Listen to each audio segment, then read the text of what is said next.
Praise the lord. దేవుని నామానికి స్తోత్రం కలుగును గాక. విశ్వాసులైన వారి ఆంతర్యములో ప్రభు అయిన దేవుడు తన జ్ఞానమును కలుగజేస్తూ ఉంటాడు.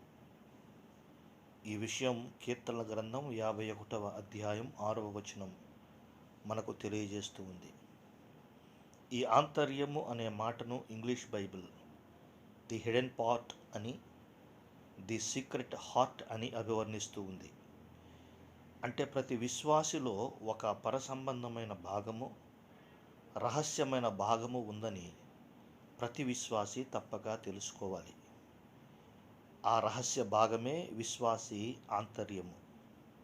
ఓ విశ్వాసి, ఆయన నీ ఆంతర్యమునే ఎందుకు కోరుతున్నాడో, నీ అంతరంగమును ఎందుకు పరిశీలిస్తున్నాడో నీవు బాగా అర్థం చేసుకోవాలి. ఆయనకు కావలసింది నీ ఆంతర్యము అనబడుచున్న నీ హృదయమే.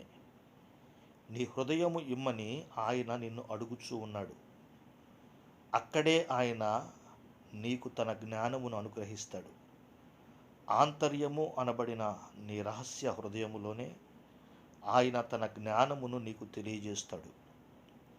నీ ఆంతర్యమనబడిన నీ హృదయమే నీలో ఉన్న పరసంబంధమైన స్థలము.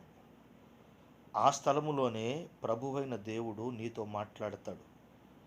అక్కడ ఆయన మాట్లాడే మాట నిన్ను జీవింపజేస్తుంది, నిన్ను బలపరుస్తుంది, నిన్ను గొప్ప ఆధ్యాత్మిక ఐశ్వర్యము గల వ్యక్తిగా చేస్తుంది. అందుకే రహస్య స్థలములలోని మరుగైన ధనమును నీకు ఇచ్చెదను అని ఆయన నీకు వాగ్దానము చేస్తూ ఉన్నాడు. హల్లెలూయా.